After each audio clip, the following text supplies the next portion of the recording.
Isang minuto na makalipas sa ika-6 ng umaga. Humahataw, humahagupit, lumalatay na komentaryo sa Himpapawid. 2x2. Walang takot sa paghimay sa masalimuot na isyu ng bayan. 2x2. Humahataw na mga balita at impormasyon. 2x2. Ating damhin, ating lasapin ang hagupit na 2x2.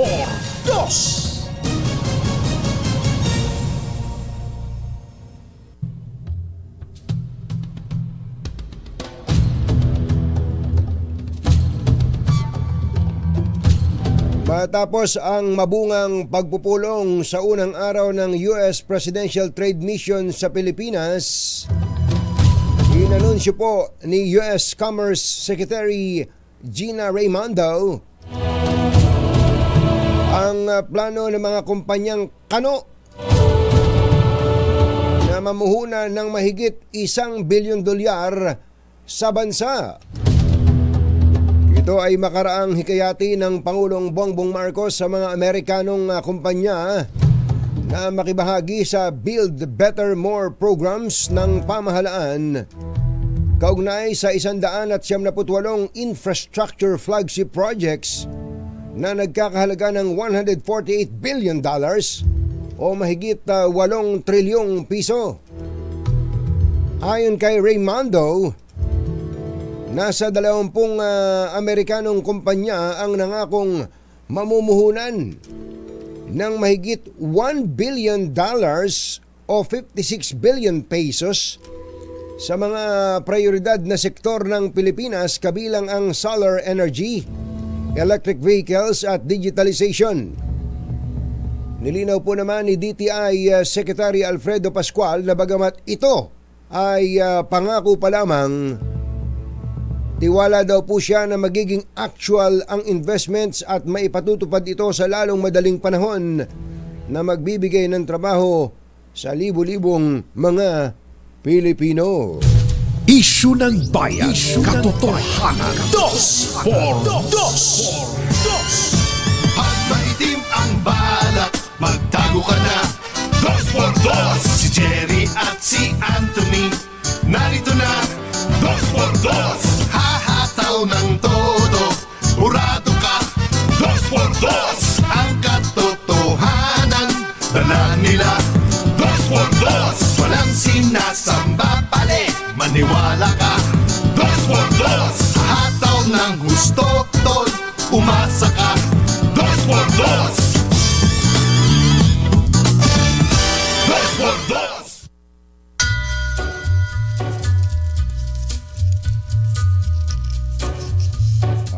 Hi.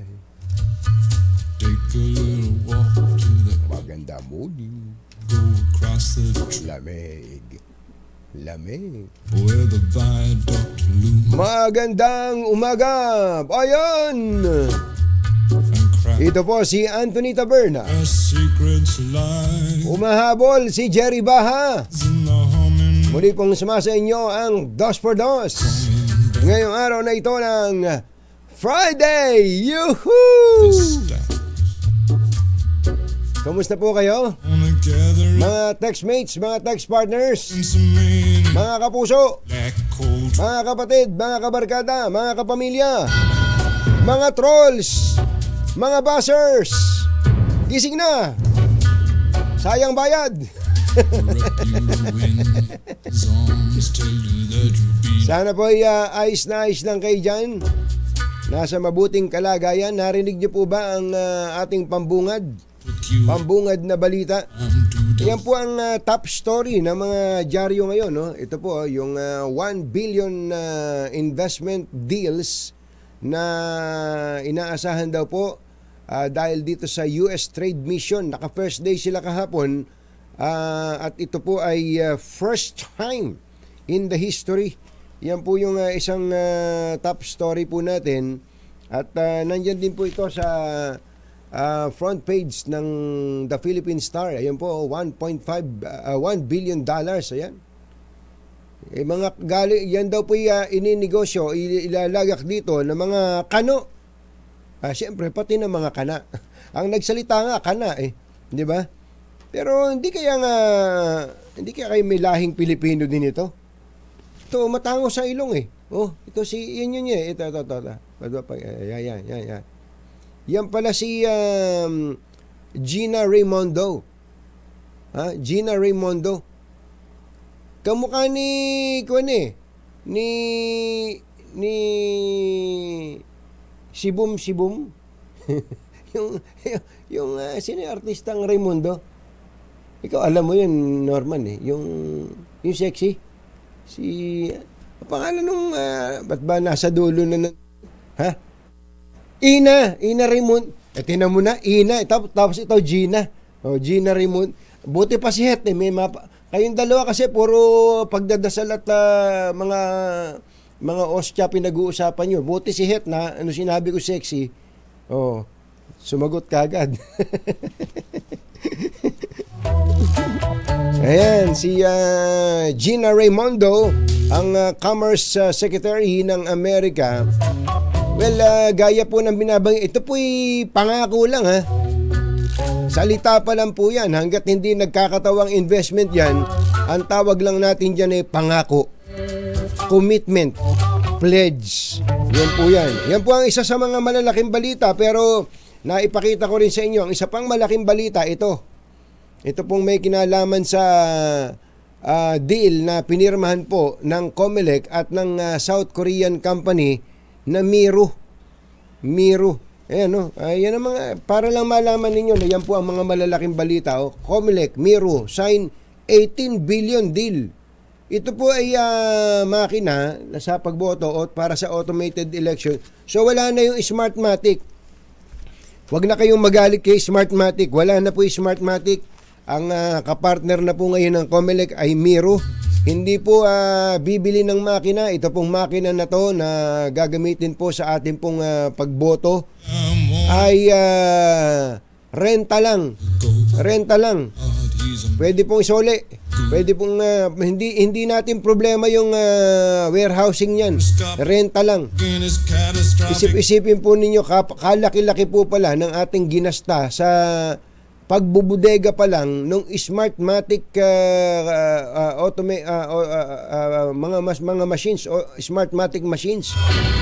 Grabe, ito po yung sa Santa Rosa, Laguna. Of course, may mga question pa rin po tungkol po dito sa Miro na ito. Ano kaya masasabi ni Congressman Miro Kimbo dito? May mga question po dyan tungkol sa track record po nitong Miro. Pero ang sabi po ng Miro, hindi. Tanungin nyo yung Congo. Tanungin nyo yung Iraq. Ayos naman. Wala naman daw nagre-reklamo doon sa Congo. Wala naman na raw nagre-reklamo ngayon. Yun. Sana maging okay ang resulta nitong kasunduan na to. Hindi po maliit na pera yan, pero ang pinaka-importante ay ang integrity ng ating halalan. Jerry Baja at Anthony Taberna sa 2x2 sa DZRH. Speaking of halalan, mukhang marami na po ang nagpapakyut para po mapansin sa nalalapit na halalan. Tama po kayo, mga kababayan. Election season na po ngayon. akala sasabihin siya, Katunying, hindi naman. Sa May 2025 pa election. Opo, tama po. May 2025 pa ang election. Pero ngayon pa lang, election na. Election fever na. Kaya medyo magmasid-masid kayo sa statements ng mga politicians natin. Papunta na po sa election. Mga national politicians at pati po mga local politicians ay patungo na po sa halalan. Ang ending lang po niyan, lagi, lalo po sa local, magkano? Magkano? Yun ang tanong dyan. Magkano ninyo ibebenta yung boto ninyo? Wag po ninyo ibebenta ang boto, mga kababayan. Ito, wagas tayo magreklamo Sagad, as in. Sagad-sagaran ang ating pagrereklamo, pero pagka tinanong mo, ibinenta mo ba boto? Binigyan akong 5,000 Kaya dapat ikaw sa sarili mo na ibinenta mo yung boto mo nung nakaraan, mag-isip-isip ka na ngayon. O kung hindi man, huwag ka na talaga bumoto dahil hindi ka dapat bumoto. At lalo na, huwag kang magreklamo. Kasi, sampulan lang natin sa local elections lang po pala, sa isang syudad, sa isang syudad, hindi ako makapaniwala Sa isang syudad pala, may mga politiko na gumagastos ng 300 million pesos. Ba't mo kailangan gumastos ng 300 million pesos para sa local election, sa pagka-mayor sa isang syudad? Anak ng bakang dalaga.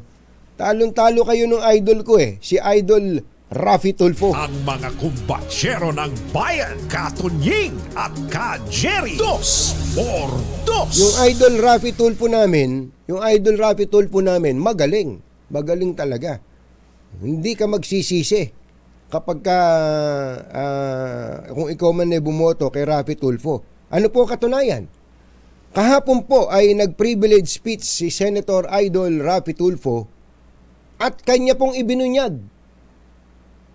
Norman, pakinggan mo to, Norman. Nag-privilege speech si Idol Raffy Tulfo kahapon at kanyang ibinunyag. Galit na galit siya. Natuklasan niya po ito. Ibinunyag po ni Senator Raffy Tulfo na meron palang NFA rice na ibinebenta sa mga traders. Ibinunyag po niya kahapon. Muntik ako yung matayin Sabi ko, ano ba ito sinasabi ni Senator Raffy Tulfo? Hindi ba niya alam na nasuspindi na nga yung mga involved doon? Ito po yung sabi ni Senator Raffy Tulfo Sabi po niya, paano po ba ang modus nila? Una po, nakakabili sila ng palay sa mababang halaga. Tama. Mababang halaga. Tapos po, ay ipagigiling nila. Tama. Tama din po yung sinabi niya. And they will pay it in kind or with rice meal by byproducts. So, tama po. Yun po yung sabi niya. Pagkatapos po, sabi niya, pag nakuhanan daw po ng mga lab report itong mga bigas na to, Administrator Bioco and a certain Navarro will ask yung mga tao to negotiate the sale of rice to private millers. Ang sinasabi po dito ng Senator Raffy Tulfo, ibinunyag po ni Senator Raffy Tulfo ito. Ibinunyag po niya na meron pong ganong klase ng anomalya sa NFA. Ibinunyag po niya. Kaya tuwan-tuwa yung mga... Ang galing talaga ni Senator Raffy Tulfo. Nadiskubre ni Senator Raffy Tulfo. Kaya nag-privilege speech si Senator Raffy Tulfo. Kaya lang nakalimutan ni Senator Raffy Tulfo. Sir, suspended na po na ombudsman. Nag-iimbestiga na nga po yung ombudsman niya. Tinanggal na nga po yung administrator na NFA. 139 po, sir, yung sinuspinde.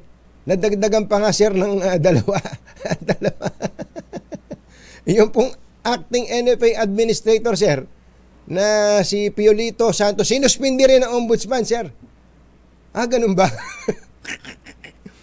Yung mga yung mga nagbibigay ng information kay Senator Raffy Tulfo, yung mga researcher naman ni Senator Raffy Tulfo, pagbutihan nyo naman. Huwag naman kayo magpapa-expose nung isang bagay na tapos na.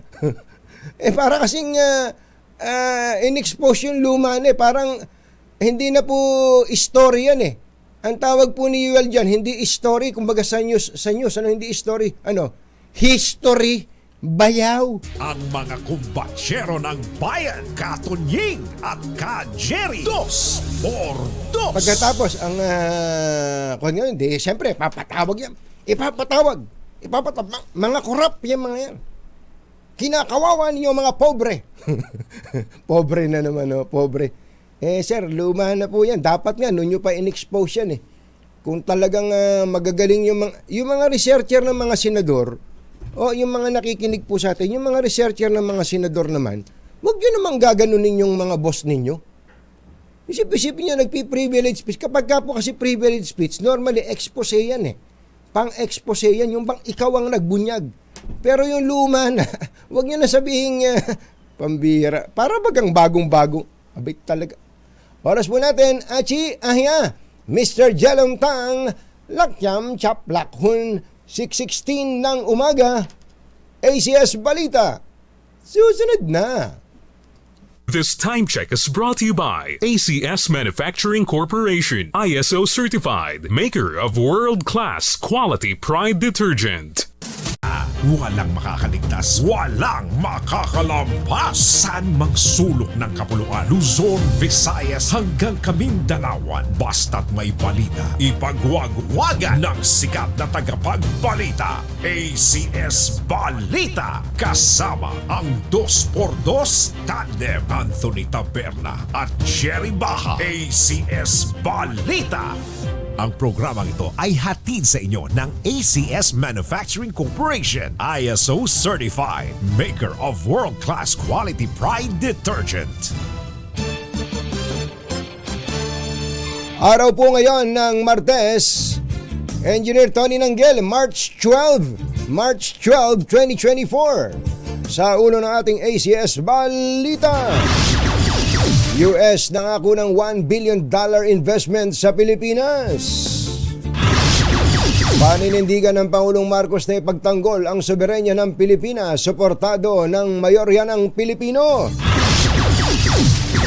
Mga Pinoy, hindi handa sa mataas na halaga ng kamatayan sa Pilipinas. Ramadan, simula na ngayong araw. Public swimming pool ng Makati, ikinandado ng Taguig, LGU. Eastern Samar Police wala pang lead sa mga naglutangang cocaine bricks sa karagatan ng Samar. Magandang umaga, Luzon, Visayas at Mindanao. Good morning, Philippines. Hello, world. Sa pangalan po ni Jerry Baha, ito si Anthony Taberna at ito ang ACS Balita. Sa detalye ng ating mga balita sa oras na 6:22 ng umaga, maglalaga ang mga kumpanya sa Amerika ng mahigit $1 billion na investment sa Pilipinas. Sa pagbisita sa Maynila, sinabi ni US Secretary of Commerce Gina Raimondo, nalilikha ito ng training at career opportunities para sa 30 milyong Pinoy. Sa aligaan niya ito sa mithiin ni Pangulong Marcos na magkaroon ng maraming high-paying job sa linya ng telecommunications, digitalization at para tulungan ang MSMEs. Sinabi ni Raimondo na desidido ang US companies na magnegosyo sa Pilipinas hindi lang dahil sa cultural ties kundi maging ang yumayabong na economic at commercial bilateral relationships ng dalawang bansa. Alas 6:23 ng umaga, naimbag bigat kada kayo amin na po, agriin kayon, gising na. Pinagtibay ng Okta Survey ang suporta ng publiko sa paninindigan ng Pangulong BBM na ipagtanggol ang soberanya ng bansa. Ito ang sinabi ni House Foreign Affairs Member Rida Robes matapos lumitaw sa survey ng Okta Research na 77% ng mga Pinoy ang handang labanan ang mga dayuhang mananakop. Ayon kay Robes, isinasabuhay ng sambayanan ng kataga sa ating lupang hinirang na samanlulupig, di ka pasisiil.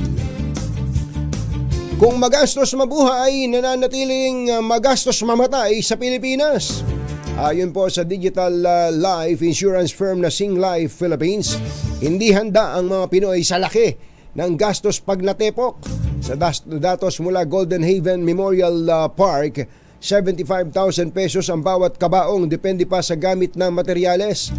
Ang funeral ceremony sumaabot na 10,000 sa budget funeral parlor, 15,000 hanggang 250,000 para sa mid-range at kalahating milyon sa high-end, depende sa arrangements. Mahal din sa 65,000 hanggang 100,000 ang pagpapalibing sa private lots, 1 milyon sa musoleo, 2 milyon sa garden lots, 18 milyon sa estate lots, habang 20 hanggang 65,000 piso sa cremation. Ang bihirang patis Sa bagay, totoo to eh. Totoo to. Napakahirap ng mamatay dito sa Pilipinas. Sa bagay, hindi lang naman sa Pilipinas. Napakamahal na po talaga ngayon. Ang malungkot nun, hindi naman yung namatay ang mamumroblema dyan kung hindi mo pinaghandaan ng kamatayan mo. Ang magpo-problema pa dyan, yung maiiwan mo. Kaya yung pong mga gustong mamatay dyan, yung pong mga gustong mamatay dyan, ipaghanda nyo ng sarili nyong libingan ng mga sarili ninyo. Hindi ba? Hindi, ito, actually, napagtatawanan lang natin kasi morbid pag-usapan. Pero, dapat, tayo habang malalakas pa, pinaghahandaan na natin ang ating kamatayan. Yung tinutukoy nating kamatayan, yung pantay yung paa mo, no? Pantay na yung paa mo. At matigas ka na. Oo. Dapat ay hindi na po problemahin ng pamilya mo pagka namatay ka na. 'Di ba?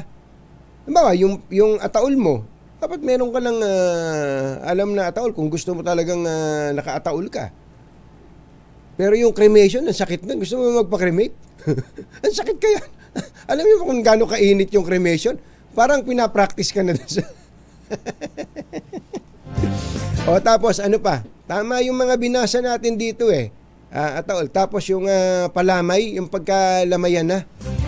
Siyempre magpapakain ka pa dun sa mga bisita mo. Nako! Napakamahal din yan. Magastos yan. Meron pa namang iba, sadyang kayang-kayang kumain sa lamayan. Ako hindi ko kayang kumain. Ewan ko ba, kaarte-arte ko, hindi ako kumakain sa patay. Hindi ko kayang kumain Hindi ko alam kung bakit. Samantalang kahit ano naman kinakain ko. Pero hindi ko makayang kainin. Siguro candy, nakakapag-candy ako. Pero yung iba talaga namang pag may nakitang nakapunta na ba kayo sa lamayan na yung may catering? Nako, pambira. Meron ako nakasabay na pumunta ako sa isang talaga namang mukhang yung catering ang ipinunta no. Pabalik-balik Pabalik-balik dun sa ay nako. Anyway, napag-usapan lang natin. Totoo po yun. Kaya po yung mga uulitin ko lang, kung meron mga nakikinig sa atin na may plano ng mamatay, igayak nyo yung kamatayan nyo, huwag nyo nang pahirapan yung pamilya ninyo. Di ba? Yung ngayon uso naman yung mga life insurance, di ba? Ano tawag doon? Yung memorial plan. Ayan. Yung memorial plan. Ayan, dapat wag yung panghinayangan yan. Kaawa-awa yung mga maiiwan pagka pati yan iintindihin pa. Yan po ang payo. Kung meron naman po kayong mga naisin na mga lote na gusto po ninyong himlayan pag kayo pumanaw na, kontakin nyo lang po kami. PM is the key. Meron po kaming iniaahenting insurance memorial plan. 6:27 na ng umaga. Puntahan nga natin itong nakakamatay sa baho. Yun daw pong ibabaw ng Delpan Bridge ginawa ng tapunan ng basura. Ano ba yan? Alamin niya natin ang balita mula kay RH29 Boy Gonzales. Come in, boy! Actually, nadaanan ko itong Delpan Bridge, yung ibaba. Papunta sana kami ng Pacheco. Northbound to ng Delpan Bridge. Southbound pala. Kung galing ka ng Divisoria, papunta ka ng Roas Boulevard. Southbound itong Delpan Bridge sa ibabaw. Laging mini dam site na. Ang tampak na basura, meron pa nagsunog dito. Baka yung nangangalakal dito, Anthony, yung mga taso-taso. Pero mapapansin mo, dahil sobra talaga dami ngayon, itong tampak na basura dito sa Delpan Bridge sa ibabaw. Mula doon sa pag-akit mo pa lamang, makikita mo na agad yung mga Sus Mariano Kaindo. Grabe naman to, boy. Grabe naman yan. Oo, ngayon ko lang napansin ko kaya hinintuan namin isami itong aking piloto na dito sa Delpan Bridge. Bagamat maluwag pa yung dali ng sakyan dito sa Delpan Bridge. Talagang marami ang nakapansin at talagang kung ikaw ay turista dadaan dito sa lugar, maiirita ka at yung mga papapasok. Ano ba yan? Parang sinigaan pa yung isang parte na yan Parang sinunog. Nagsunog, parang pambira. Ayan parang nagsunog na mga tawag doon, mga nangangalakal. Ay, nako. Talaga makikita to. Kaya napansin ko, itong lugar na Delpan Bridge. Kaya ang panawagan na natin, maging ng mga dumadaan dito, ay hakutin na ng DPS o kaya ng UNEL. May mga kahoy-kahoy, may mga styrofoam, plastic. Ay, nako. Na- Kaya yan, ano ba yan? May mga bahayan ba dyan sa ilalim ng Delpan Bridge? Talagay ko, ang tingin ko yung iba sa mga paligid dito, sa salit na hindi na mahintay yung mga truck ng basura, Diyan na nila. naghahanap na lang ng may natapon na lugar. Sus Mariose po. kaya Mayor, yung, tawagan nga natin si Mayor Hani Lacuna. Mayor Hani Lacuna. Ito po yung, lantad na lantad po ito. Sus Mariopes, oo. Baka pwedeng kung merong nagtatapon na ganyan, wala bang CCTV, paghuhulihin niya. Dapat ipatupad ang ordinansa. May batas naman laban sa pagtatapon ng basura sa mga maling tapunan, di ba? Oo, Anthony, ang palagay ko yung ibang mga, yung iba kasi nga, ang style kasi na nalalaman ko rito, yung mga malapit sa lugar na to, yung mga nagtatawag ng basura sa mga yung nangangalakal. Tapos bibigyan nila ng mga halimbawa na 10 piso, ng 20 pesos. Yung nangangalakal, yung nagtatapon Tama yun, boy. walang matapunan. Pamilyar din ako dyan yung kakatok sa bahay nyo. May basura ho ba kayo dyan? Eh di, ikaw naman, may basura ka. Ibibigay mo dun sa aabutan mo ng tama ka, 5, 10 piso. Sila na daw magtatapon. Kung saan-saan lang naman nila tinatapon. Ang tanong natin, bakit tayo gagawa ng ganun? Pasensya na kayo, pinag-uusapan natin kaaga-aga basura. Ba't natin ipapatapon sa iba yung basura natin? Di tayo magtapon ng sarili nating basura. At itapon natin sa tamang tapunan. Kasi ayan, ganyan ang mangyayari dyan. Pambira naman, no? Wala bang barangay chairman dyan? Sino ba barangay chairman dyan? Alam ko nakakasakop to, parang area to ng Parola. Parola? Parola, Binondo side. Yung Ay, nataas nako. ito. Mm-mm. Pero ito ay, kung galing ka nga ng sa may Divisoria, papunta ka nga ng Rose Boulevard, madadaanan mo to itong lugar ito, itong mismong ibabaw. Talagang mapapansin na napakarami mga dumadaang motorista dito sa naturang lugar. At kaya ang panawagan, akutin na to sa napakapangit sa paningin ng mga papasok sa trabaho, mga dumadaan dito sa ibabaw, itong Delpan Bridge. Yan yung sitwasyon dito sa ginawang parang mini dump site ng basura sa ibabaw ng Delpan Bridge sa lungsod ng Maynila. Para sa kauna-una sa Pilipinas DZRH, ito si Boy Gonzales, tuloy-tuloy sa pagbabalita, tuloy-tuloy sa servisyo, sama tayo Pilipino. Nakakalungkot mga kababayan. Ang ibang bansa, alam nyo, ang ibang bansa, ang pinag-uusapan kung paano na magtayo ng mall sa Mars. O kaya magtayo ng restaurant sa buwan. Yan ang pinag-aagaw, yan ang pinagpaplanuhan nila kung paano ba magiging tourism area yung buwan. Bibiyahe ka doon, marami kang pera. Yun ang tayo, basura pa din. Anak lang. Hanggang ngayon, basura pa din. Anak ng basura tayo. Ano na mangyayari sa bayang ito? Tapos, tingnan mo yung mga nagtapon ng basura na yan, ha? Alam mo yun o kaya yung nagpatapon ng basura na yan. Alam nyo kung nakatutok yan sa cellphone. Tutok na tutok. At nagko-komentaryo sa napakawalang yan ng gobyerno. Sasabihin, napakawalang yan. Pinabayaan kami. Utragiske. Yung basura mo nga, hindi mo maitapon ng maayos. Ang dami-dami mo reklamo sa buhay mo eh. Lahat na lang nireklamo mo, tapos yung basura mo lang, hindi mo maitapon. Tapos ngayon, ang masisisi dyan, kasi si Bongbong Marcos ang presidente dahil sa basura na yan. Ay nako, sasakit ang dibdib mo dito sa iba nating mga kababayan. Napakasimple lang yan. Basura mo, itapon mo. Tapon mo. Basura mo, itapon mo. Nang maayos. Meron namang naghahakot ng basura, magtimpi ka lang. Huwag mo ilabas ng bahay mo kung wala kang bakuran. Huwag mo ilalabas ng bahay mo, basura mo yan eh. Hindi ba kaya nga tinuturuan tayo ng segregation? Ang nabubulok saka hindi nabubulok. Hindi nyo ba alam yon yung mga itong iba nating mga kababayan mabubusit, kaya nakakainis eh. Hindi ba? Kung makapagkomentaryo sa mga maliliit na bagay, ay malalaking bagay, wagas, pero yung sariling basura, anak ng bakang dalaga. Mayor Hani Lacuna, Mayor, yung barangay chairman dyan, pakikuan nyo nga. At saka ano ba pangalan ng kontraktor ng basura dyan? At syempre, uulitin ko lang, meron po tayong ordinansa sa maling pagtatapon ng basura. Baka pwede manghuli kayo. Manghuli kayo ng mga taong magtatapon ng basura sa hindi dapat pagtapunan. For once, tayo po ay maging disiplinado bilang isang bansa. Bilang Pilipino, pagdating sa ibang bansa, ang babait natin. Sa sarili nating bayan, sinasalaula natin.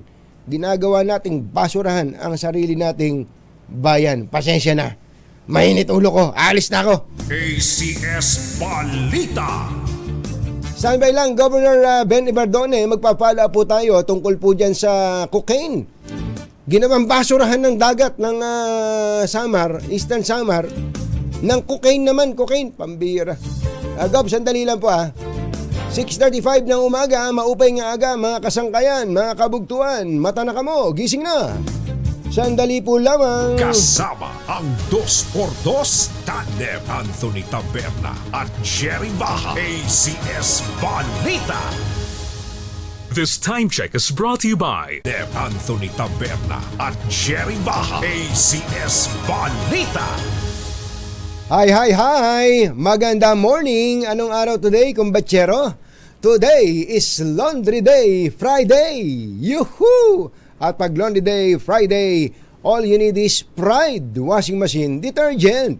May triple stain away formula kaya tanggal ang makapit, madikit at malupit na dumitmantsa kaya easy ang labada. Kaya pala mula noon hanggang ngayon, all you need is Pride. All you need is Pride. ACS. Jerry Baja at Anthony Taberna sa 2x2 sa DZRH.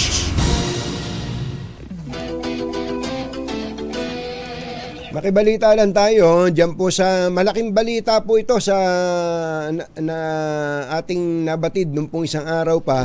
Pero pinapalo pa rin natin, yung po bang naglutangang cocaine bricks diyan sa karagatan na sakop ng bayan ng Arteche sa Eastern Samar. Kausapin natin si Governor Ben Ibardone ng Eastern Samar. Gov, magandang morning. Si Katunying po ito. Good morning, maupay nga aga, Katunying. Maupay nga aga po. Mga taga-pakinig at taga-panood po natin. Good morning po. Good morning po sa inyo. Nadagdagan pa po ba itong mga nadiscovering mga cocaine bricks na ito mula dun sa unang iniulat na 112 million worth daw ng cocaine? So far, wala pa, Katunying, wala pa. Although, minobilize nga natin lahat ng resources ng gobyerno, yung PDEA, pulisan, mga barangay at saka LGUs. So far wala pa tayong kukuhang report ng additional na mga illegal drugs na nakukuha sa bayan-bayan. Kaya lang ako hindi naniniwala na yun lang yun lang, kaya yun, patuloy pa rin yung monitoring po natin. Parang ang sinasabi niyo, ito parte ng mas malaking bulto pa, no? Ayun ang tingin ko, tingin ng PDEA at saka tingin ng PNP. Kasi hindi na pwedeng magdala yung isang, halimbawa, barko na tapos ilaglag yan lang laman. Kasi yung nakaraan, sobrang dami. Kung matatandaan po natin, mga anong year ba yun? Nung unang term ko as governor, sobrang dami nun. Talagang, ang storya naman nun, natiktikan ng international drug enforcement. Tapos itinimbre sa atin, ganon. Inagis nila sa dagat. Ito, hindi ako naniniwala na yan lang. Oo. Sige nga, i-refresh nyo nga yung memory namin. Yung nakaraan po, saan daw galing na bansa yun? Yung nakaraan, ang sabi, galing sa Colombia. Oo. Ito naman, ang latest na information base sa analysis ng PNP at saka PDEA ay galing Mexico base doon sa markings. Meron silang binabanggit na Mexican cartel. Oo. Base doon sa markings na nagtutugma doon sa parang logo ng Mexican cartel. Sa pakikipag-usap po niyo sa PDEA, ito po ba'y dumadaan lang, posibleng idinadaan lang sa atin, sa karagatan natin, o ang talagang pupuntahan ay ito pong Pilipinas? Wala pa silang konkretong konklusyon, although alam niyo po yung Eastern Samar nandyan po yung yung international sea lanes, ang dami pong dumadaan sa amin international ship po. Opo. Well, sana nga sa yan tawag ng napuputol yung medyo on and off po kayo, Governor, sa inyo pong linya. Hirap ang signal natin. Gov, andyan po kayo? Napuputol tayo, no? Yung binabanggit ni Governor na pangyayari nung nakaraan, that was December 2009 to January 10, 2010. Ang natagpuan naman pong cocaine doon ay worth 235 million pesos. Palutang-lutang po sa mga bayan ng Llorente, San Policarpio, Maydulong, Balangkayan, Sulat, Dolores at saka Salcedo. Ito naman sa Arteche, Eastern Samar. Subukan nating balikan si Governor Abdanes. Sandali po lamang, mga kababayan. Gusto kasi nating malaman kung baka marami nang nangingisda ng cocaine ngayon dyan. Baka marami nang nangingisda ng cocaine. Oo, kasi kapag ito po'y nakapasok sa mainland ng Eastern Samar o kaya ng iba pang mga probinsya, gaano karaming piperwisyuhin ito? Yung mga kumakain ng addict dyan. Governor, nung palang December 2009 hanggang January 2010, yung pala yung binabanggit ninyo, no? Correct. Opo. Yung pala, sobrang dami nun, Katoning. Talagang halos lahat ng bayan ng Eastern Samar, halos lahat nabagsakan nung na yun. Ang dami nakuha ng mga bricks na yun. So ang sinasabi niyo po ba, in all probability, nakikiraan lang po ito sa atin? Yun ang personal kong pati rin yung mga taga PDEA na kausap ko kahapon at saka kausap ko yung PNP. Parang yun ang theory nila na dinadaan lang. Baka hindi nila natin ako nagka-trouble or baka natiktikan din. Well, sana nga hindi maging modus operandi yan. Kung modus operandi, dapat talaga maging alerted tayo. Kasi I think few days ago, Katoning, may rin sa Agusan dyan sa may Surigao area. Surigao naman, oo. Yun naman, yun ang halos magkakatabi ang mga yan nasa Long Lake. Yan. Sa Eastern Philippines, sa bandang kanan, pagka nakatingin po kayo sa mapa sa bandang baba, tama kayo, no? Kung isang vapor yan, alam mo, isang barko yung dumada at kung nagka-trouble o natiktikan man, pero kung natiktikan, baka na-inform man lang sana, hindi ba na-inform ang PDEA o ang ating PNP, Governor? Hindi, wala eh. Wala. Sa ngayon, pero ongoing pa yung pag-coordinate sa mga international law enforcement agencies para nga mapalalim yung kanilang investigasyon tungkol dito. Kasi ang hangin ngayon din sa amin, yung amihan pa rin. So, baka sa Northern Samar side, baka hindi natin sinasabi na doon, pero baka din doon. Kaya makipag-ugnayan din po tayo sa province ng Northern Samar. Kasi Arteche po, yan na yung last town katabi ng Northern Samar. Ganun po ba? Naku, baka nga napadpad na doon sa Northern Samar, baka marami nang nangingisda ng cocaine doon. Oo. Kasi dati ang worry natin dyan, kasi Katoning, katulad nung nakaraan, may mga nagtangka na nagtago.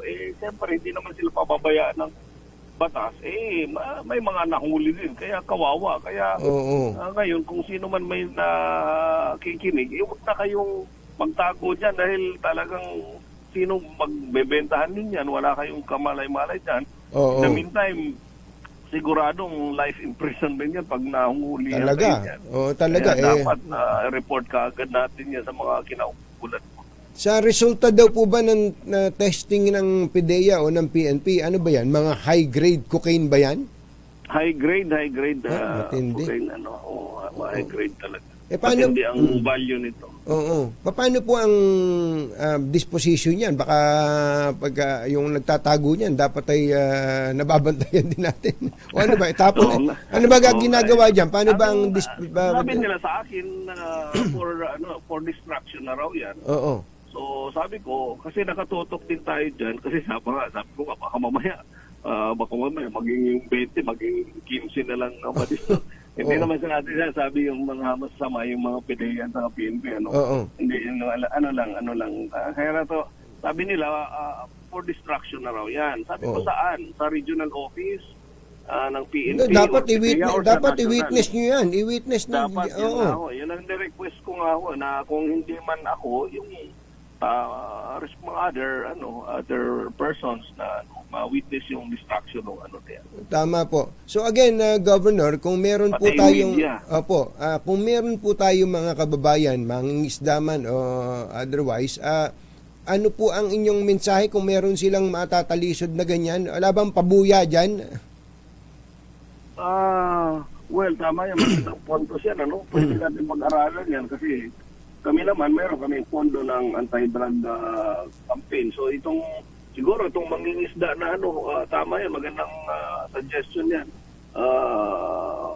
Tataruin natin kung paano natin magagawa ng paraan para mabigyan ng pabuya itong nag-turnover kasi napaka-honest niya, Opo. Itong mangingisda na ito. At yung siguro yung mga susunod, magandang incentive yan. Maging policy na nga actually, hindi lang sa Eastern Samar, kundi sa iba't ibang panig ng na kung sino man na makakapagturo ng makakapagbigay ng informasyon tungkol dito sa mga illegal drugs. Yes, sir. Mabigyan ng incentive. Kumusta ba ang problema nyo sa illegal drugs dyan sa Eastern Samar? May panakanakang buwabalik pero hindi naman katulad nung dati. May mga nag-a-attempt, siyempre may mga kasi siyempre ang problema nga dyan dahil hanap buhay nga. Pero in fairness sa PDEA at PNP namin nahuhuli. Huwag na talaga kayong umano dyan dahil tuloy-tuloy ang kampanya ng gobyerno dyan. Huwag na kayong pumasok dyan. Yes, sir. Governor Ben Iberdone, maraming salamat po sa tawag. Kahapon pa namin kayo gusto makausap. Alam namin, busy-busy. Maraming lugar dyan. Siguro, wala pa signal Opo. Sa mga ganun.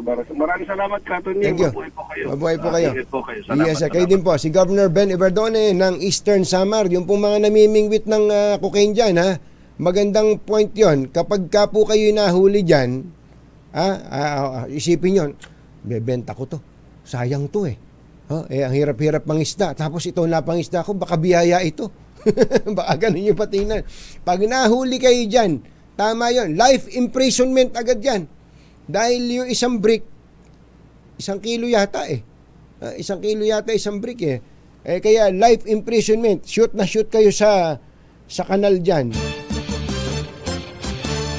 Nagatid sa kabuuan ng ating ACS Balita. Ito po si Anthony Taberna. Sa pangalan po ni Jerry Baha. Kasama ang 2x2 tandem Anthony Taberna at Jerry Baha. ACS Balita. Balitang makatotohanan. Balitang maaasahan. ACS Balita. Ang programang ito ay hatid sa inyo ng por 2.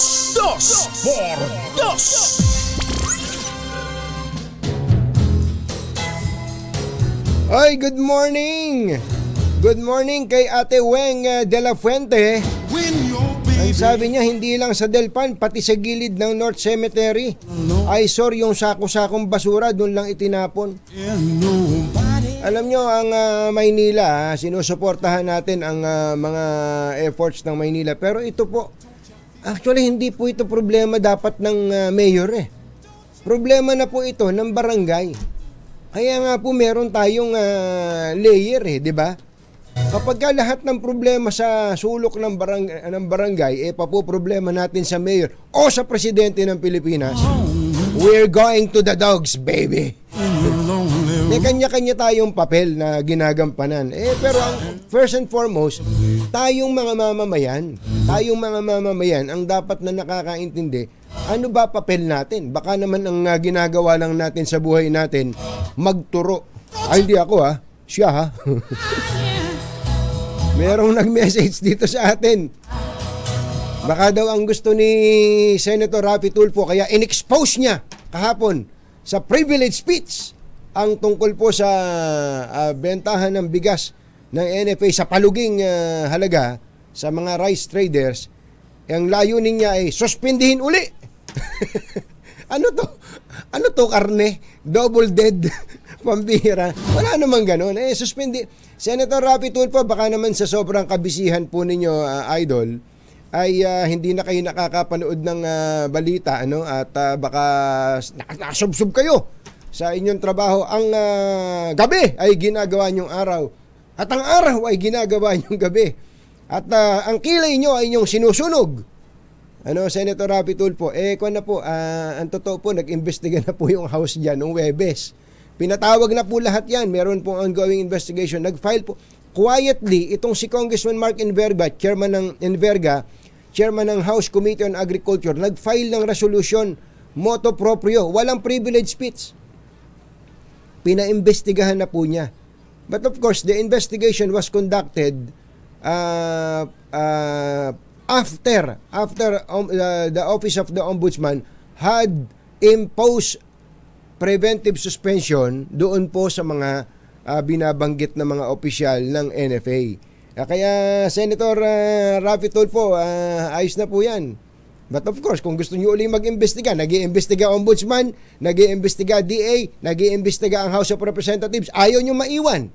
Dahil sabi niyo siguro, parang nahuli ako dito hindi pala huling-huli ako dito kasi Feb 23 pa po, actually Feb 16 pa po namin in-expose dito sa 2x2 yan pero pwede rin po, wala namang masama kung gusto niyo mag-imbestiga uli. It's alright, baby, bring it on. Maganda umaga po sa mga nasuspending opisyal ng NFA, nadagdagan po ng 2 yan, pero good news sa mga warehouse supervisor, yung mga mabababa lang, kausap ko po kahapon ayan ang sinasabi ko sa inyo. Kinausap ko po kahapon si Ombudsman Samuel Martires, yung pong mga warehouse supervisor lang, yung mga dagandingding lang dito po sa scam na to, ay ililift na po ang inyong suspension. Wala ba tayong palakpakan yan? Palakpakan! Ayun, yung mga dagandingding lang, maliliit na hindi naman talaga kasama dun sa scam, so to speak, ay ililift na po ang inyong suspension. Kaya pwede na po kayong inyong kausapin ng inyong pamilya at sabihin ninyo na makakabalik na ako. Anak, tay, makakabalik ka na sa pag-aaral mo, anak. Mahal, makakabili ka na uli ng bigas ng NFA. Dahil nabalitaan ko sa 2x2. Mawawala na yung pangalan ko sa mga suspended. Wala naman tayong talagang kinalaman dun. Sila lang yun . Ganun talaga buhay, anak. Kapag ka ikaw ay maliit, nadadamay ka kapag ka nagsusuntukan 2 higante. Tayo mga langgamang natatapakan. Ay, nako, anak. Di bale, babangon tayo. Makakabangon din tayo. Tay, anak, ano ulam natin, tay? ano ba? Ba't ba napunta tayo sa ganun? Ulitin lang natin yung mga maliliit na nadamay doon sa initial salvo ng investigation ng Ombudsman. Pinaliwanag naman natin yan, yung preventive suspension is not a penalty. This is only to prevent those who were implicated to influence the investigation or to tamper with the evidence. Yun lang po ang dahilan ng preventive suspension. Kaya ililift na po yan. Pero hindi po sa lahat.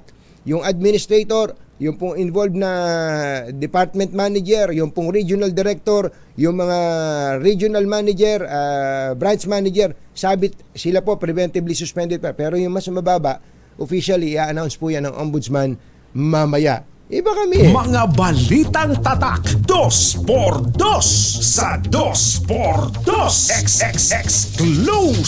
Exclusive. Oras po natin, Achi, ahya, Mr. Jalom Tang, Chityam Kong Sahun. 7:03 na umaga, abangan po niyo maya-maya ng konti ang ating pangunahing balita with Yuel Reyes. Nina Anthony Taberna at Jerry Baha, mainit nagbabaga live na live sa DZRH Radio, DZRH TV, DZRH Digital, nationwide, worldwide at netwide. DZRH, pangunahing balita.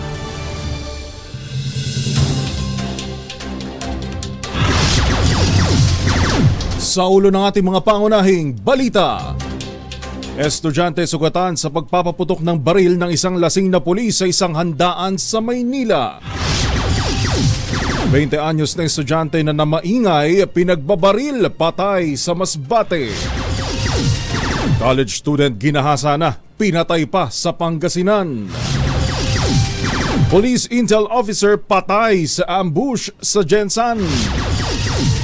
E-bike, e-trike at tricycle bawal na sa mga pangunahing lansangan sa Metro Manila simula sa April 15. At mouse hunting nagresulta ng pagkakahuli sa malaking daga sa NAIA Terminal 3. Yan po ang ating headlines ngayong araw ng Martes, March 12, 2024. Sa pangalan ni Anthony Taberna at Jerry Baha, ito po si Yuel Reyes para sa Pangunahing Balita. Pangunahing Balita. Pangunahing Balita. Pilipinas, una sa ating mga balita. Arestado ang isang bagitong pulis matapos magpaputok ng baril sa isang binyagan sa Santa Cruz, Maynila. Kinilala ng Manila Police District ang suspect na si Patrolman Ed Emanuel Enguera, 32 anyos, habang ginagamot sa ospital ang isang 18 anyos na estudyanteng tinamaan ng bala. Ayon sa mga testigo, binunot ng lasing na suspect ang service firearm at ipinaputok sa kanyang tagiliran na siya naman tumama sa kanang hita ng biktima. Ipaghaharap sa kasong kriminal ang suspect na pulis habang kinumpiska na rin ang kanyang 9mm service firearm at 2 magazine ng bala. Pangunahing Balita. Dahil naman sa sobrang ingay sa boarding house, isang 20 anyos na estudyante ang nasawi matapos pagbabarili ng 27 anyos na barangay tanod sa Masbate City. Dead on the spot ang biktimang si Dennis Moreno, habang kaagad na aresto ang suspect na si Benigno Pangilinan, barangay tanod sa barangay Espinosa. Naganap ang krimen sa boarding house ng kaklase ni Dennis na tinutuluyan din ng suspect. Ayon kay Lieutenant Colonel Ariel Neri, hepe ng Masbate City Police, dahil sa sobrang ingay ni Dennis kaya nairita ang lasing na barangay tanod at sa galit nito ay sinundan si Dennis nang bumaba ito sa ground floor para mag-CR at doon ilang beses na pinagbabaril. Pangunahing Balita. Isang third-year college student naman ang natagpo ang patay at lumulutang-lutang sa isang ilog sa sitio San Gabriel, Lingayen, Pangasinan. Kinilala ni Police Colonel Jeff Anged, the Provincial Director ng Pangasinan PNP, ang biktima na si Eliza Mazano Bolasok, 21 anyos, estudyante sa Pangasinan State University, na hinihinalang ginahasa muna bago pinatay. Ang bangkay ni Eliza ay natuklasan ng mangingisdang si Rowel Suwicon Rabino, 27 anyos, habang ito ay nangingisda nang sumabit sa kanyang lambat ang bangkay. Kagad naman naaresto ang suspect na si Jessie Aquino Soriano, 32 anyos, installer ng solar panel sa Lalawigan. Pangunahing Balita. Isang police intel officer naman ang itinumba ng mga hindi pa nakikilalang sospek sa isang mataong lugar sa highway ng General Santos City. Ang biktima ay kinilalang si Corporal Ricky Gomez, miyembro ng Carmen Municipal Police, na hindi lamang kilalang masipag kundi marami anyang malalaking accomplishment. Kabilang dito ang pag-aresto at pag-neutralize sa mga high-profile members ng Dawla Islamiyah Terrorist Group at Bangsamoro Islamic Freedom Fighters sa Mindanao. Sa investigasyon, sakay ng kanyang motorsiklo ang 35 anyos na Intel Cop ng pagbabarilin ng mga sospek sa barangay Sinawal, Jensan gamit ang M16 rifle. Patungo sana si Gomez sa isang Advanced Police Intelligence Course sa headquarters ng Police Regional Office 12 nang ito'y tambangan. Pangunahing balita. Sa oras natin, alas 7:13, suspendido ang isang police major matapos umanong maltratuhin ang 25 police trainees sa lungsod ng Las Piñas. Sinilbihan ng 1-month suspension without pay ng NCR Police Office si Police Major Nomi Sia, na dati ring head ng Administrative Resources Management Section ng Las Piñas City Police. Ayon kay PNP Public Information Office Chief Colonel Gene Fajardo, nagugat ang kaso laban kay Sia kasunod ng isang insidente noong October 2023. Batay sa investigasyon, nagwala sa galit ang pulis nang malate sa pagdating ang trainees na kanyang ipinatawag para sa accounting isang araw bago ang barangay at SK elections. Pagdating ng mga trainees, pinaghahampas umano ni Major Sia mga ito gamit ang army stick. Bagamat sa ngayon ay mga regular member na ng Philippine National Police ang mga biktima at iniatras na nila ang kasong kriminal, ay maharap pa rin ito sa kasong administratibo. Pangunahing balita. Mga nangunguna at mga bagong balita sa DZRH. Pangunahing balita. Ating pong oras, alas 7:14. Labas muna tayo ng ating himpilan. Update dyan po sa agawan ng serye pa rin ng Makati at Taguig. Ilang construction worker raw po na iwan o naipit sa agawan ng Makati Park and Garden. At alamin natin ang update na yan mula kay RH52, Edniel Parosa. Edniel. Well, walang kaukulang permit. Yan pa rin ang dahilan ng Taguig City Government kung bakit ikinagdado pati itong Makati Aqua Sports Arena o yung MASA nakatabi ng Park and Garden. Ako nang ipinasara dahil sa pag-operate ng wala umanong pahintulot ng lokal na pamahalaan. Pawang nasa Barangay West Rembo itong mga pasilidad ng Makati LGU. Isa sa 10 MBU barangay sinasa jurisdiction na ngayon ng Taguig City Government. Pero gaya ng eksena sa may Park and Garden, naabutan natin sa MASA ang gwardya at ilan pang tauhang naka-payroll pa sa Makati City Government kahit nakapadlock ng labas nito. Sabi ng tauhan ng Taguig Public Information Office, ayaw munang magpapangalan, pwede pa rin namang makalabas sa mga empleyado nitong Makati. Pero hindi na sila makababalik sa loob. Una nang iniangal ni Mayor Ate Dinay ng Makati ang epekto ng pagsisara ng Makati Aqua and itong MASA, Makati Aqua Sports Arena sa may 4,000 public school students na may swimming lessons dito. Kasama ng University of Makati na nasa harap mismo nitong pasilidad, katabi ng Fort Bonifacio High School. Samantala, napag-alaman natin sa tauhan ng Taguig PIO na nagtungo na rin pala rito si Secretary Benar Abalos ng DLG para pahupain ng tensyon sa pagitan ng dalawang kampo. Iyan ang dahilan kung bakit mas kakaunti na yung mga PEP at puwersa ng Taguig Public Order and Safety, naging Taguig City Police. Dito sa kahabaan ng JP Rizal, kaiba sa una nating naabutan noong dumaan tayo dito. Pero bukod sa mga empleyado nitong dalawang nagbabanggaan ng lokal na pamahalaan, nabawasan na rin ang mga construction worker na nakabaraks sa loob ng Park and Garden. Aminado ang Taguig PIO na umaaray ang mga no work, no pay na trabahador dahil naipit sila sa boundary dispute na ito ng dalawang panig. Dahil hindi na nila maituloy yung kanilang mga proyekto, nag-pull out na itong ilang construction worker na sumasahod mula sa Makati City at wala na ngayong kinikita dahil sa pagpadlock na ito ng Taguig City Government. Kung makikita natin sa ating video, nakatayo pa yung ilan sa kanilang barracks pero wala na. Stop operations muna yung mga construction worker dahil pa rin sa agawana ng pasilidad at teritoryo ng dalawang LGU. Para sa kaunaunahan sa Pilipinas DZRH, ito si Edniel Parrosa. Tuloy-tuloy sa pagbabalita, tuloy-tuloy sa serbisyo. Sama-sama tayo Pilipino. Maraming salamat RH52 Edniel Parrosa. Pangunahing balita.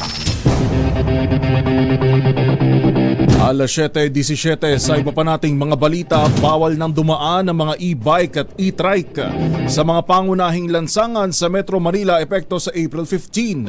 Ayon kay MMDA Chairman Attorney Don Artes, swak sa 2,500 pesos ang multa sa mga lalabag at obligado na rin ang mga drivers nitong kumuha ng lisensya. Nagbabala si Artes na i-impound ng MMDA ang e-bike o e-trike oras na walang maipakitang lisensya ang mga driver ng mga ito.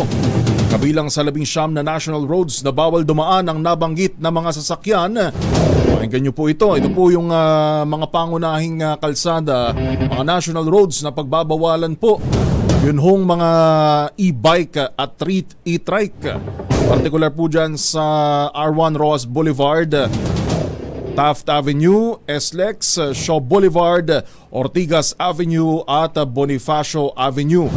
Ibig sabihin kung kayo po ay matsyempuhan o sabihin na natin na lalabag pa rin ho, magpapasaway pa rin at ipipilit nyo pa rin na dadaan po dyan kahit bawal, ay may sampal na 2,500 pesos na multa. Pangunahing balita. Ating pong oras, alas 7:18. Babalikan natin ang ilan pa mga balita at reports. Standby lang. Inyo pa rin pong nakakasama sa pangalan ni na Jerry Baha at Anthony Taberna. Ito po si Yuel Reyes. This time check is Pangunahing balita. Ang ating pong oras, alas 7:24. Sa pagpapatuloy ng ating mga balita, nilinaw ni Land Transportation Office Chief Assistant Secretary Vigor Mendoza na wala siyang otoridad para suspendihin ang LTO Director kahit na inaakusahan ito ng korupsyon at inireklamo sa Malacanang. Ang paglilinaw ay ginawa ni Attorney Mendoza sa 2x2 at ang tangi lamang niya magagawa ay magsagawa ng investigasyon laban kay LTO Calabarzon Chief Cupido Jerry Asuncion na inakusahan ng pangungutong ng grupo ng mga bus driver at operator sa Cavite at Batangas. Batay sa reklamo, humihingi si Asuncion ng 50,000 pesos sa bawat operator na gustong makipag-usap sa kanya. Bukod pa sa 25,000 pesos na buwan ng lagay para sa ligtas sa huli ang kanilang mga bus. Sinabi ni Mendoza na maaari lamang siyang magbigay ng rekomendasyon sa Department of Transportation matapos magsagawa ng preliminary investigation batay sa reklamo. Nakahuli naman ng maraming malalaking daga ang mga pest control personnel sa loob ng Ninoy Aquino International Airport Terminal 3 departure area. Itong kinumpirma ni Manila International Airport Authority Head Executive at spokesperson na Christ Bendijo matapos nalagyan ng mga mousetrap at adhesive boards ang paliparan. Ayon kay Bendijo, hindi nila magawang lasunin ang mga daga sa paliparan dahil baka sumiksik ito sa mga lugar na mahirap makita at umalingasaw ang amoy kapag namatay. Sinimula ng mouse hunting sa NAIA noon pang March 2 matapos na atasan ni MIAA General Manager Eric Ines ang mga pest control provider na magdoble kayod kung ayaw matanggalan ng kontrata. Pangunahing balita. Sa iba pang mga balita, hinimok ni Pangulong Bongbong Marcos ang delegasyon ng US Trade Mission na mamuhunan sa kanyang Build Better More program. Ayon sa Pangulo, maraming bentahe ang paglalagak ng puhunan sa 178 infrastructure flagship project ng administrasyon, gayon din sa energy sector. Kabilang na niya rito ang strategic geographical situation ng bansa sa Southeast Asia at ang aktibo at malakas nitong workforce. Hanggang ngayong araw nasa bansa ang US Trade and Investment Mission na kinabibilangan ng 22 kumpanya mula sa iba't ibang business sector. Sa kaugnay na balita, muling kinilala ni Pangulong Bongbong Marcos ang Amerika bilang mahalagang strategic trading at investment partner ng Pilipinas.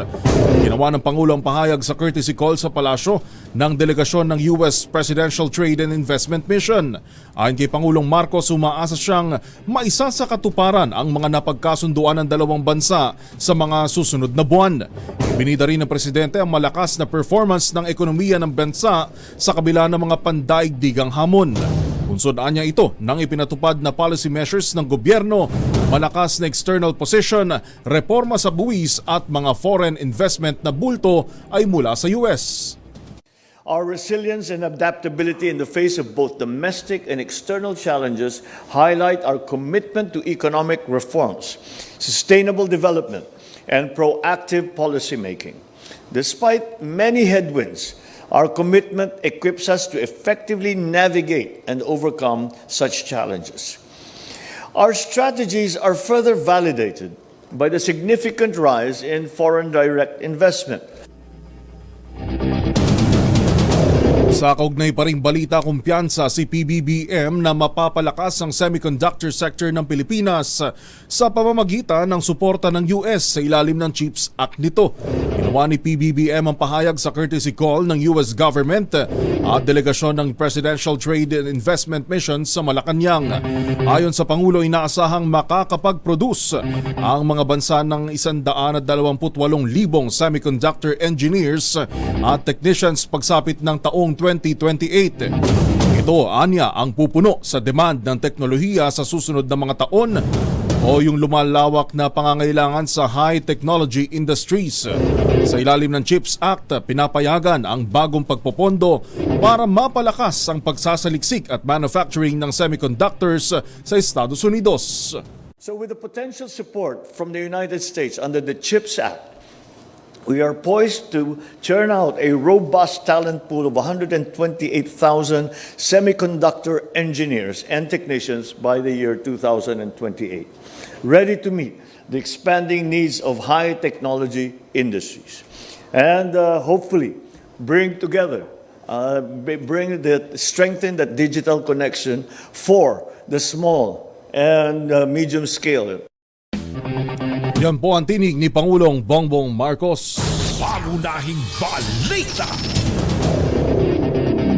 Alas 7:29, nakatuon ang biyaheng Germany ni Pangulong BBM sa kalakalan at pagnenegosyo. Ayon kay Philippine Ambassador to Germany Irene Susan Natividad, sa sentro rin ito sa pagsusulong ng karapatan ng Pinoy workers sa European country. Niligawan din anya ni Pangulong Marcos sa mga negosyante sa Germany para mamuhunan sa Pilipinas. Makikipagbulong si PBBM sa German business community para ipaalam ang mga reformang ipinatupad ng kanyang administrasyon at para ipakilala ang Pilipinas bilang lumalagong investment hub sa Southeast Asia. Pangunahing balita.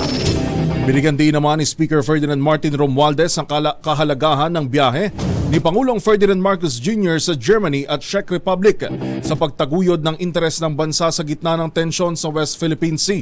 Ang pakikipagpulong ni Pangulong Marcos sa lider ng dalawang bansa ay naasahan na igigiit nito ang pagpapalakas ng relasyon ng mga ito sa Pilipinas at ang pagtataguyod sa pangangailangan ng rule-based international order.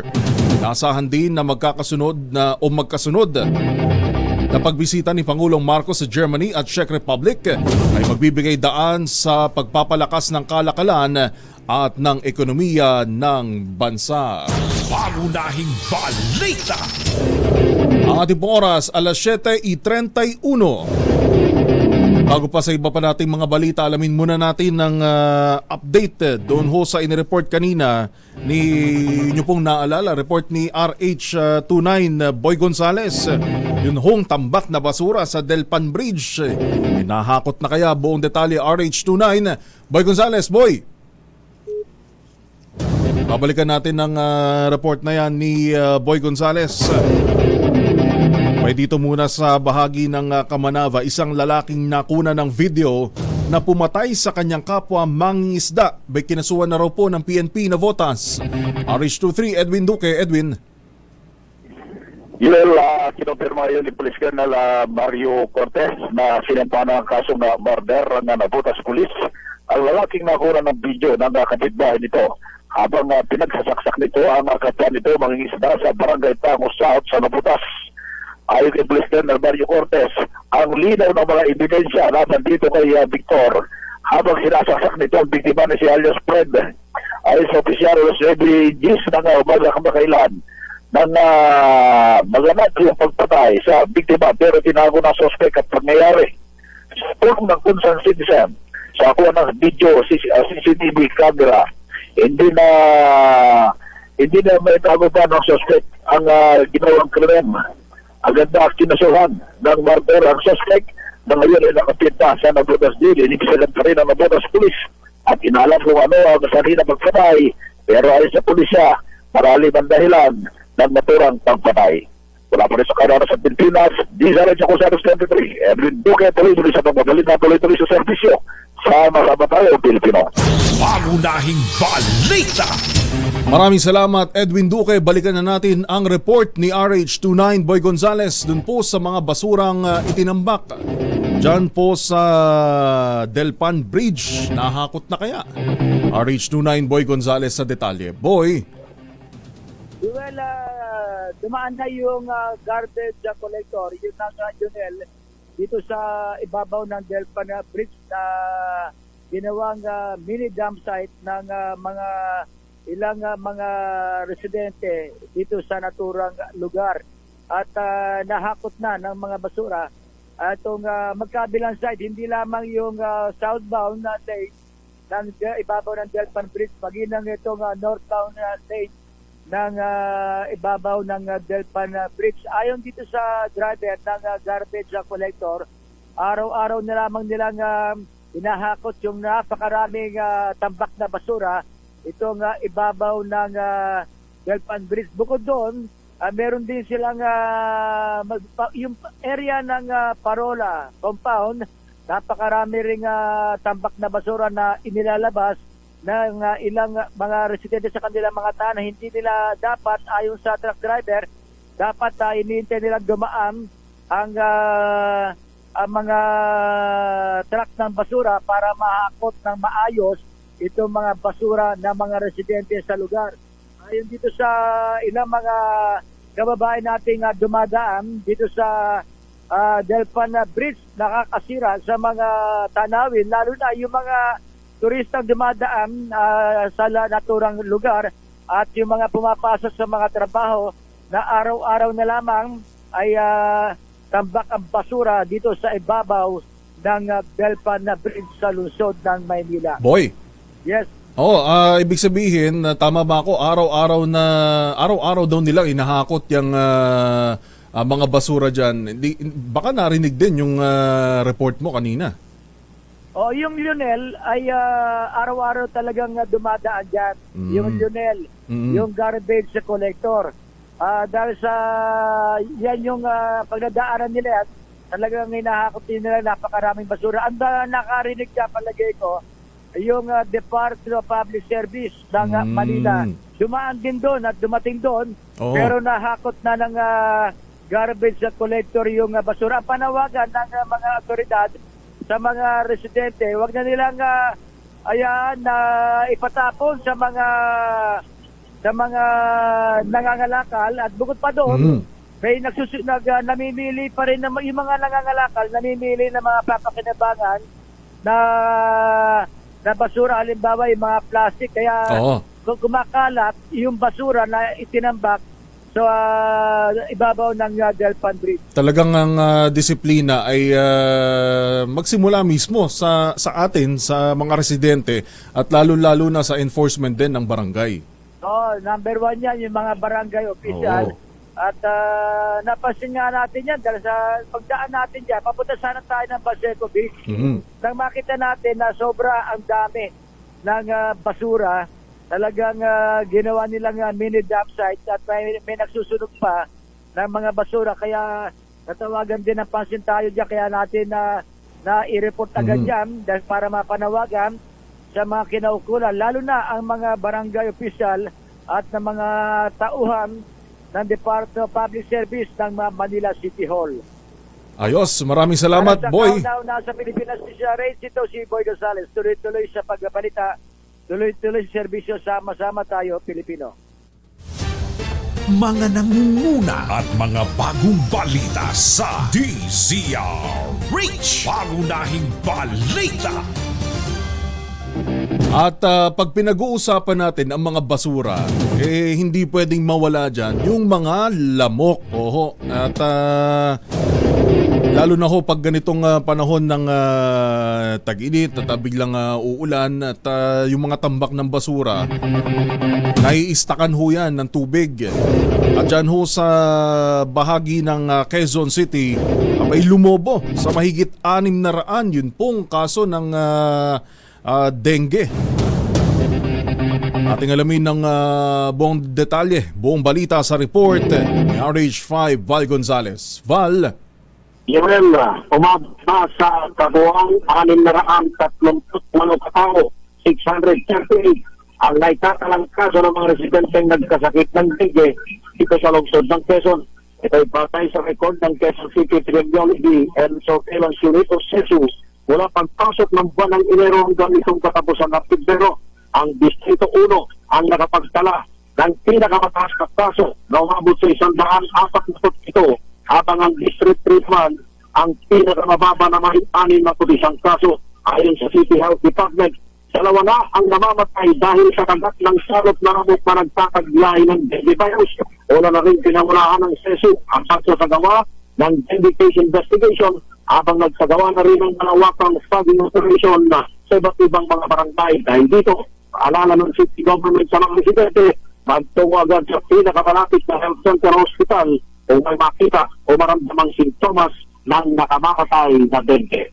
Para sa kauna-unahan sa Pilipinas, DZRH ko naman, Val Gonzales, tuloy-tuloy sa pagbabita, tuloy-tuloy sa serviso. Sama-sama tayo, Pilipinas. Mga nangunguna at mga bagong balita sa DZRH. Pangunahing balita. Ating pong oras, alas 7:39. Sa pangalan pa rin po ni na Anthony Taberna at Jerry Baha, ito po si Yuel Reyes, ngayong araw ng Martes, March 12, 2024. Sa iba pa nating mga balita, hindi kasama ang transmission ng boto sa kontratang pinirmahan ng Commission on Elections sa Miro System. Ayon kay COMELEC Chairman George Garcia, sinadya nila na huwag isama ang transmission dahil ibibigay anya ito sa hiwalay na bidder upang magkaroon ng counter-checking sa resulta ng boto. Narito ang bahagi ng pahayag ni Chairman Garcia.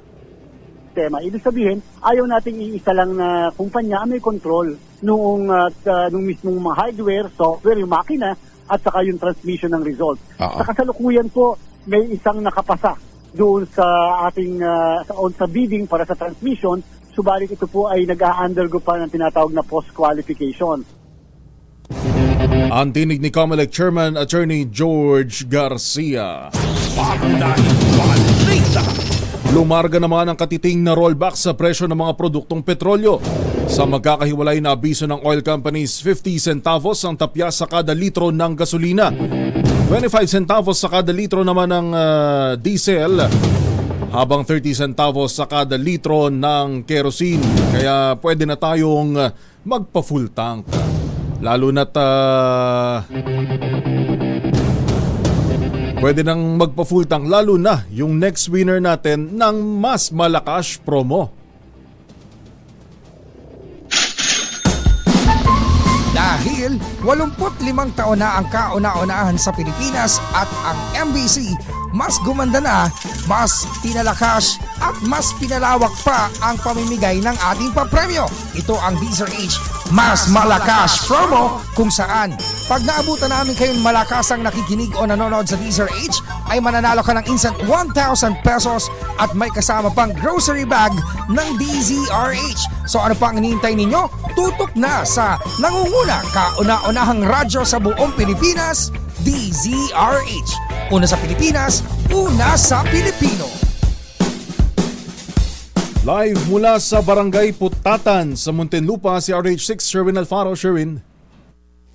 Yes, Yuel, nako, napakaswerte ng mga taga dito sa Barangay Putatan, lalo na sa Soldiers Hills subdivision dahil nandito tayo ngayon para mamigay na ating papremo sa DZH Malakas promo at napakaswerte itong kainan na ito dahil tayo makapag-sila nagluluto na nakatukan sa DZH yun no, sa kanyang cellphone pero na nakikinig at nanonood sila sa DZH ay pangalan niya pumami Lourdes of Baik Ate Lourdes, si Ate Banji po, Banji magkano kayo?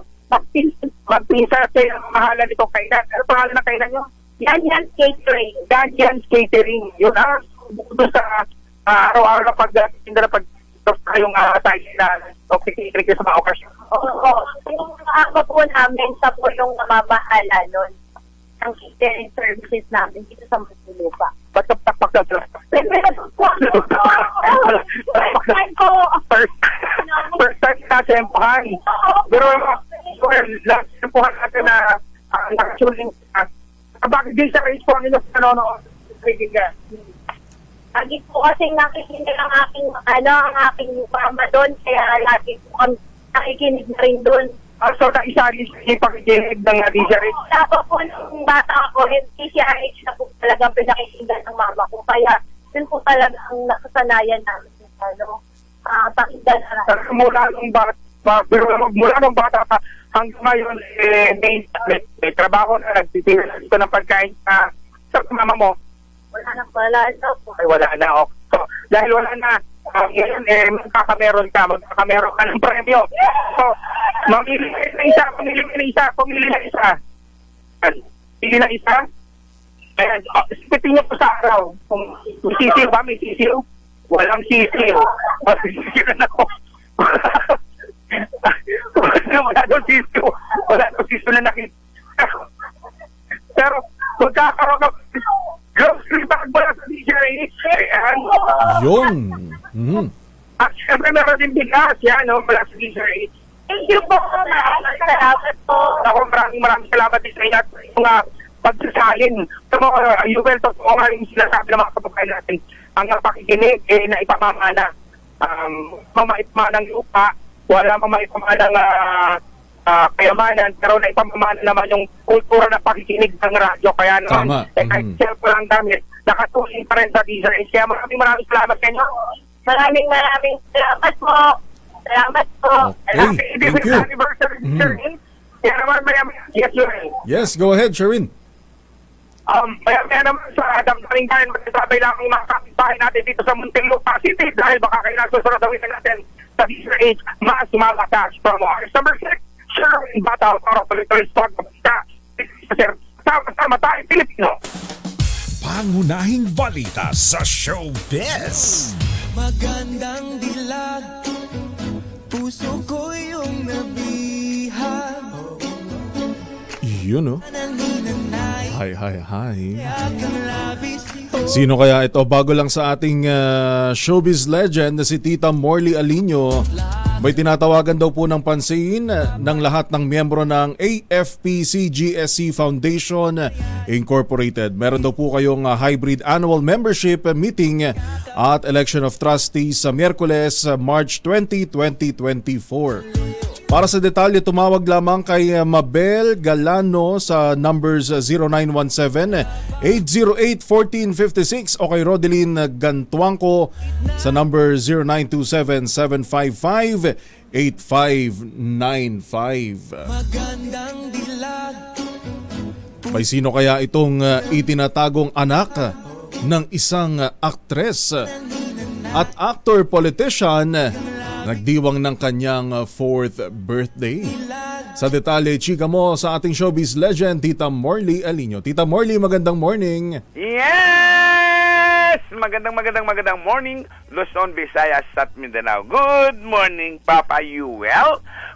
Well, nag-celebrate nga last week ang batang lalaki na 4 na taong gulang na kung saan ay sinasabing anak ito ni sexy actress sa isang actor-politician.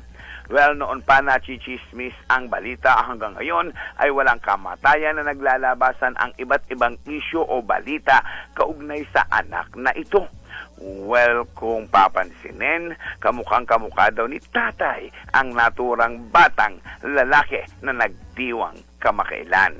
Pero bago tayo magbigay ng clue, hi muna kay Sir Anson Ang ng Sapuro Noodles at kay Mami Sherry Ramirez, ang nasabing actress na may anak kay actor-politician. Ito, chismis lang to, ha? I see. Ayan, ha? Ang pangalan niya parang tunog hayop o tunog ibon. Samantalang si aktor naman ay naging bida sa mga teleserye noong way back 1990s. Ayan, mga 90s na sumikat. Si actress parang sikat na sikat pa rin ngayon. At meron siyang vlog. At meron siyang vlog, yan ang ating DZRH Showbiz Hottest News. Ito po ang inyong RH47, Morley Alinio. Tuloy-tuloy sa pagbabalita, tuloy-tuloy sa serbisyo, sama-sama tayo Pilipino. Maraming salamat, Tita Morley Alinio. Sa ating health news, uso ngayon sa TikTok ang mala Hunger Games na trend na kung tawagin ay Starve Maxing. Sa nasabing paandar, sinusubukan ng mga kalalakihang beauty nuts na i-reshape ang kanilang muka sa pamamagitan ng kaperanggot na pagkain. Subset ang Starve Maxing ng Looks Maxing. Parang ngayon ko lang napakinggan tong Starve Maxing at Looks Maxing, kung saan target ng mga cosmetically obsessed na kabataan ang pagpapapayat ng muka, humpak na pisngi at rounded na labi via weightlifting, water drinking at surgery. Warning ng health experts, mauuwi ito sa eating disorder at maaaring magdulot ng nutritional deficiency, constipation, heart problems at maging kamatayan. Mga nangunguna at mga bagong balita sa DZRH. Pangunahing balita. Yan na po ang kabuuan ng mga pangunahing balita sa pangalan ni Anthony Taberna at Jerry Baha. Ito po si Yuel Reyes para sa 2x2 at pangunahing balita. Pangunahing balita. 7:56 ng umaga.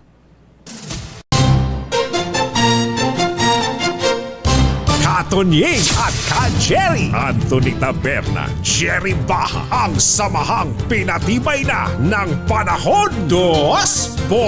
2x2.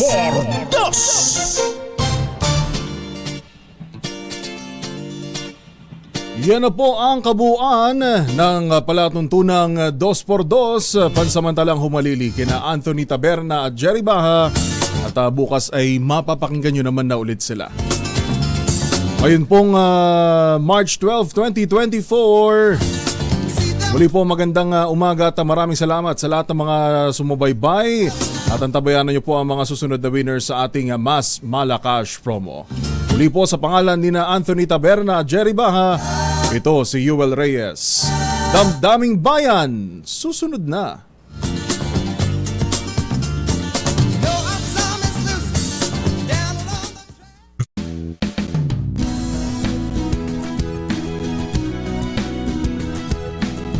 Magbago man ang panahon, doon kami sa gawang Peerless. Champion! Mula sa baretang pangmatagalan, purong powder.